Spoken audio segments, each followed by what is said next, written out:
Welcome to your monthly horoscopes for your sign. I want to give a big thanks to all the people who are supporting the Patreon. This is honestly sponsored and funded by you. I'm so grateful and appreciative. And I recommend watching and listening for your rising sign first. That will be the most accurate. Horoscope means observing of the hour. So you want to make sure that you have the most accurate read and then your sun sign next. Now, this is an overall arching horoscope for your rising sign. Remember to take into consideration your personal planets, your time lord, the different timing techniques that there are in astrology. So leave what does not resonate and take what does resonate. I'm also teaching an astrology one-on-one course class this fall, slated to be September 1st, 2025. There is a form down below just to get an idea of where everyone's at. It's only 5 questions if you're interested in learning how to read your own chart, because I'm all about teaching you how to fish. So anyway, thank you again so much, and let's go to your sign. Hello, Scorpio risings. This is your August forecast. So, Mars, your chart ruler, will be in the 11th house in Virgo until August 6th when Mars moves into Libra, your 12th house. Now, you always want to pay attention to what Mars is doing because it is your chart ruler and where your energy is being pulled towards. So last month, Mars was making an interesting aspect called the conjunction to the South Node. So the South Node is moving through your 11th house of your bigger aspirations, dreams, goals, and also friends and community. And if you have followers, your followers. So the South Node has this like decreasing quality, this purging quality, right?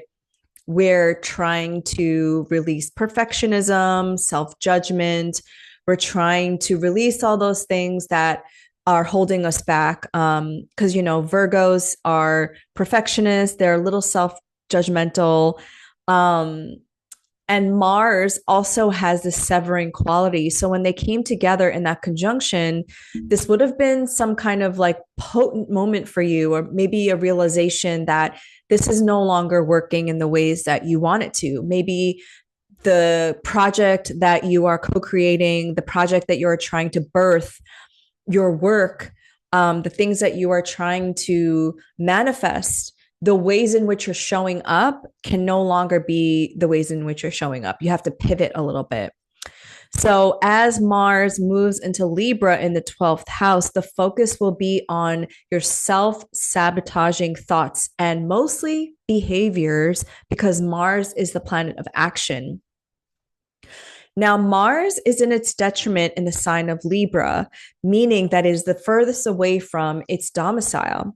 So, Mars rules you, Scorpio, and your Aries house, which is the sixth house of your daily habits, your routines. It is the house of your work environment, and these are the day to day habits, daily habits that support your life. In ancient astrology, for sure, it's called the house of bad fortune because anything that you neglect in this area of your life can lead to bad health. My teacher, Sam Reynolds, always says about the sixth house is to work smarter, not harder. You don't want the sixth house to rock you because of overcompensating for your feelings of inadequacy or lack in any way. Because it's also Aries, you don't want to overdo it and burn yourself out. You want to look at where Mars is in your natal chart. So, as the ruler of the sixth is in the 12th, you might be grappling with your habits. Like, are they supporting you? Are you going into habits that are self-sabotaging you? Like, your addictive behaviors, your obsessions. Sorry, but Scorpio risings have a tendency to over obsess over something. These are all things that you want to look at and try not to judge them, but just say, like, you know, um, the things that I'm doing right now are not actually getting me anywhere. I might be overworking or overdoing because I'm overcompensating for something. But again, work smarter, not harder. The 12th house is also the house of the unknown. It's what's foreign to us. So you might get into this like investigative moment here as Mars is traveling to your 12th house to find the deeper mysteries of life and going into your psyche, going into your past, going into things that you aren't familiar with to like better understand yourself. So, yeah, I think Mars going from Virgo to which Mars doesn't really have dignity in Virgo unless you are a night chart, then Mars will have dignity by triplicity. But when Mars goes into Libra, it is in its detriment. So also be aware of your health, because Mars rules your body and the sixth house. So make sure you're taking care of yourself, make sure you're getting enough rest. When your chart ruler goes into the 12th house, this is a time of intentional isolation and solitude in order for you to recuperate your energy. Just by virtue of Mars in Virgo, which is a Mercury ruled sign, you might have been really busy, your mind might have been overactive. So take this time when Mars is in the 12th to retreat, to take some rest, and to focus on your health.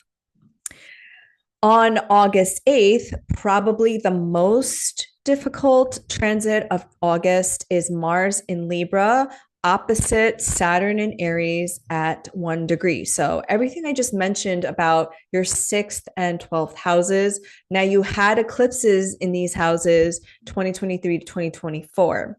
So you had already been trying to grapple with the ways in which you show up to your work. Is what you're doing the most, authentic to yourself, as described by Aries? Are you releasing relationships that are not in alignment with your values? So Mars in Libra in the 12th, opposing Saturn in Aries in the 6th. This could just be you like grappling with the ways in which maybe your life is not set up to support the dreams that you are trying to manifest here, So just think of how every morning, what is the first thing that you do? Do you scroll on your device? What is it that you're doing right now, habit wise, that is the thing that you need to decrease or at least like have more discipline around? Saturn in the 6th, in order for you to be supported in your daily habits. Now, I personally like when the malefics are in the cadent houses. So Mars actually has its joy in the 6th, though Saturn is being ruled by that Mars in Libra, because malefics tend to burn away or do the best in these kind of houses because Mars is the planet of action. It's in its joy in the 6th house. Saturn is in its joy in the 12th. So those two planets going through those cadent houses can actually benefit you in some way. Like I mentioned, the ruler of the 6th and the 12th. So this just might mean that you need to take more rest. You need to just be more isolated, not in a lonely way, but in an intentional way to gather more energy for yourself. Because Mars is the planet of action and it is your chart ruler. On August 9th, there is a full moon in Aquarius at 16 degrees at 3:55 a.m. Eastern time. This is in the second decan of Aquarius, which is the 6 of Swords, and it's a Mercury ruled decan. Now, if you have your IC here in the 4th house, this will impact you the most, especially if it's in and around 16 degrees. So this is a culmination of energy between your 10th house of career, like what you're known for. And that's like, when Leo is in its domicile in the 10th, this is like the spotlight is on you. which is always forever the Scorpio risings, like um conflict, right? Because Scorpio wants to hide in their cave. They want to be in the back of the room observing, right? They're a mute sign. And then the 10th house is Leo. It's like, very visible. It's the spotlight's on you. So topics of career where the sun is and the moon in the fourth house, which is like the moon represents home and comfort and safety. There's a culmination here. Something is coming to a close, a chapter perhaps. Now, there was a new moon in the sign of Aquarius at 9 degrees back in January 29th. So this was when Saturn was still in Pisces in your fifth. So you might have set intentions to create something new, a project, even an actual human, like a baby, since the fifth house is also children, or a romance of some kind, or you want to be more committed to your joy and your pleasure practice. So, whatever you intended back in January is coming to fruition now. Full moons are about release, full moons are about culmination. And there is a 22-hour, 55-minute void of course moon right after this full moon perfects. So I've been sharing on the weekly astrology forecast about when there are void of moons, because this is a time when you don't necessarily want to start something new. Um, I make you aware of void of course moons because you don't want to start something, like you don't want to launch something, you don't want to start a project when it's not going to go anywhere. The best things to do on a void of course moon is nothing. It's to rest and relax. And I know that's a crazy thing to say in late stage capitalism, but you want to work with the energy, not go against it. I'm trying to find the Six of Swords card to show you visually, because it is a Mercury ruled deacon. So in some ways, like, you are looking to the future, you want to go from a place where maybe you felt like, I don't know why this word is coming up, but like dehydrated or like sucked dry. Again, maybe because of those eclipses happening in your sixth and 12th, like you just feel burnt out in some way. And so you want to move to safer grounds, as exemplified by the Six of Swords. And so you're looking to the future, you're looking to like where it is that you want to be, and what are your goals and aspirations, right? With the South Node going through your 11th house, North Node going through your fifth. What are some of the things that you're learning right now with Jupiter in your ninth? Your goals and your visions for yourself. So this is the Six of Swords. As you can see, this person is rowing these two like refugees to safer shores. This is a card about looking towards the future and what it is that you want to move away from the past. Because Aquarius is a very future forward sign. And, the fourth house deals with family. In ancient astrology, the fourth house is the father, the 10th house is the mother. This could be your native land, your motherlands.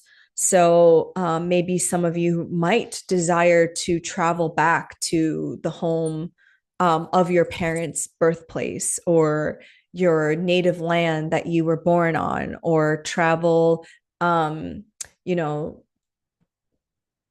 traveled somewhere far away so that you can go on a retreat or something, or a spiritual pilgrimage of some kind. Okay, so then on August 11th, Mercury goes direct at 4 degrees of Leo. Leo is your 10th house. So there is something that you are communicating to the world. There's something that you want to say. There's something that you want people to hear. Mercury rules your 11th house and it rules your 8th house. So Uranus just moved into your 8th house of Gemini. So the ways in which you're showing up, and like the things that you are sharing and how you're creatively expressing yourself, I think you're also trying to reimagine or have some kind of innovation or change around the ways in which you receive money, the ways in which your community can now support you as Mercury rules your eighth and your 11th houses. I would say put yourself out there, tell people what you're trying to co create, tell people what you're trying to do, and get people to support you financially. Open up your books, open up your Patreon, open up your Substack, whatever it is to get people to support you and invest in you in whatever you're sharing. Because like Mercury is about communication, it is commerce. And so there was a Kazemi on July 31st, and the sun in its domicile coming together with Mercury in your 10th. Like this is all work, career related. If you have your midheaven in and around like 9 degrees, it would have really lit that up, right? So Mercury going direct now, you can put some of those ideas that you were floating around in your head to fruition as Mercury's going direct. But yeah, I think during this retrograde, you might have thought of how you can monetize your community or how you can get your community to support you.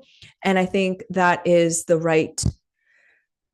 I don't like saying right or wrong, but I feel like if it feels aligned to you, you should definitely go in that direction, especially since, you have Venus and Jupiter transiting your ninth house, which is the next aspect. On August 12th, Venus in Cancer will conjunct Jupiter in Cancer at 14 degrees. If you have your midheaven here in your ninth house, again, this is so auspicious. Your Cancer ninth house is in an overcoming trine to your rising sign. If you have your rising sign in and around 14 degrees, again, very auspicious. This is probably the best transit of 2025. And I've been telling people that we really need to like milk these because 2025 to 2026 are years of change, massive change at the individual and collective level. And we almost have to become the person that we've never been before to usher in the paradigm that we've never seen before. And so, I think Jupiter has its joy in the 11th, but I think Jupiter really likes being in the ninth because the ninth house is the house of God. It's the house of remembering your divinity. And that's why the ninth house is about studying and learning about philosophy and spirituality and astrology and traveling to foreign lands to really understand yourself, right? So Jupiter is the guru, Jupiter is learning, Jupiter is teaching.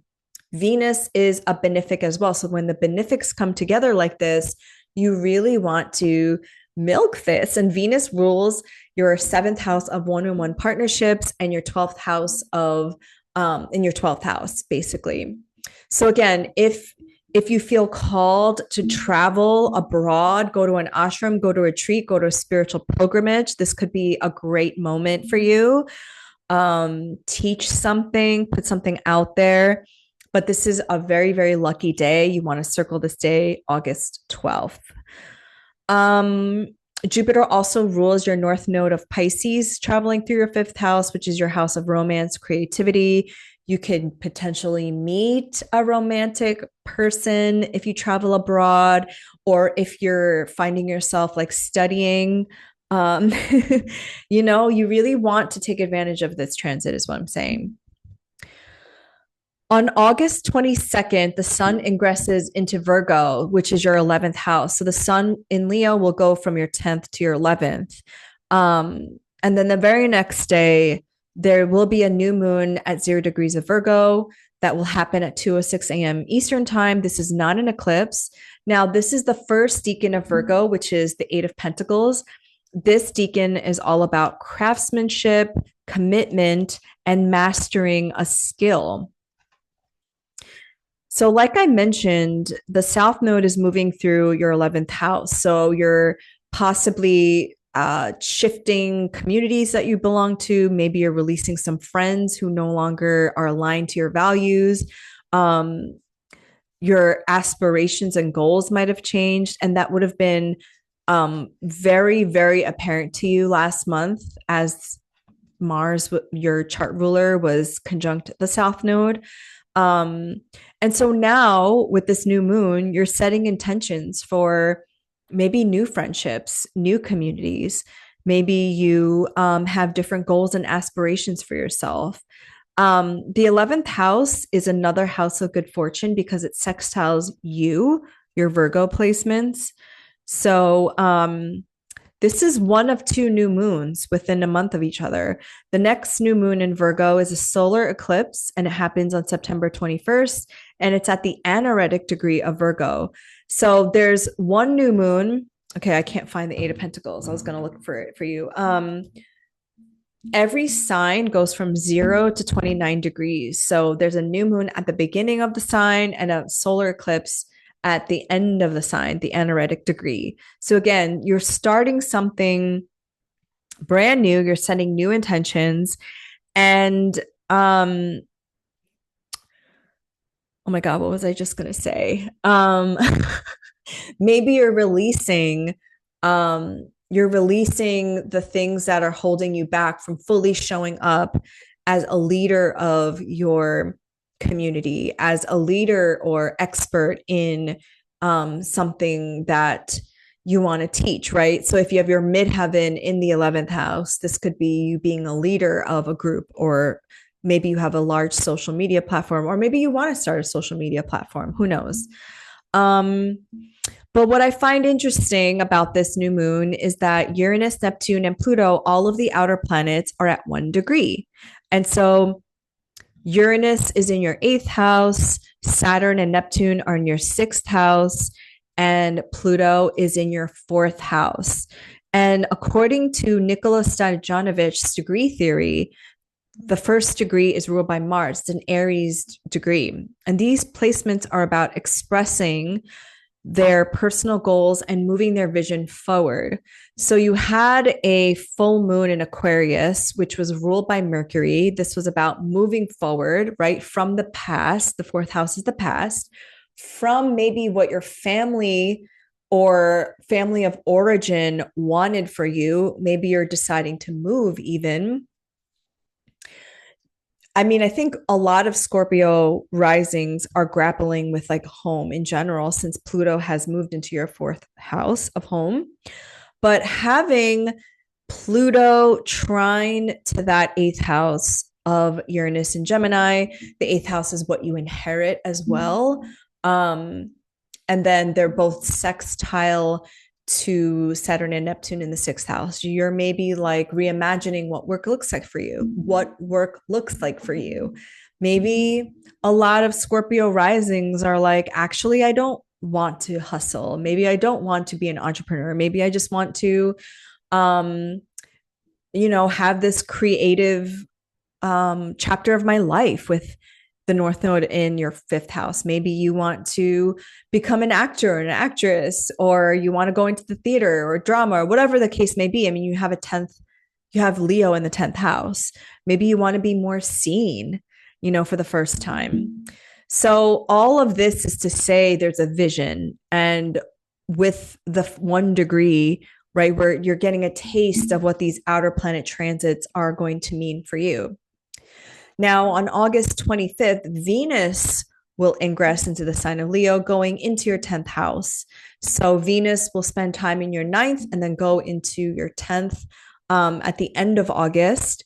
And again, this is really positive for Scorpio risings because this is your 10th house of career. This is what you're known for. This is attracting attention. Now, Leo, your 10th house, has been going under some changes, right? In 2023, July, August of 2023, you had a Venus retrograde here.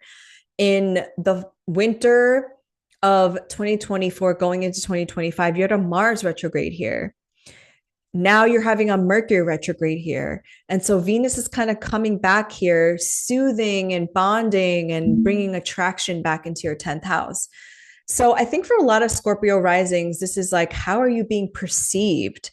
Are you comfortable being perceived? Are you comfortable coming out of your little Scorpio cave and sharing yourself with the world? this is, maybe about changing careers, or maybe you had to pivot careers in the last couple of years, because now you're like, just interested in something different. I think the eclipses of 2020, what was it, 2021 to 2023 ish, when you had the North Node in Taurus and the South Node in Scorpio. A lot of Scorpio risings went through some kind of ego death of, changing how you perceive yourself, and maybe even like, yeah, you don't want to play small anymore. So now is the time to shine with Venus ingressing into Leo in your 10th house.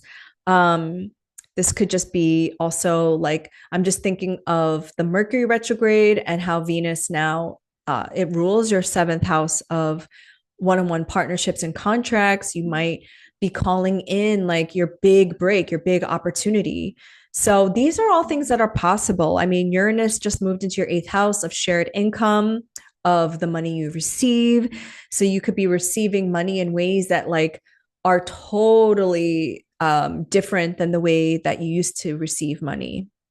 So that is your August Scorpio rising. I wish you all the luck and see you next month. Bye.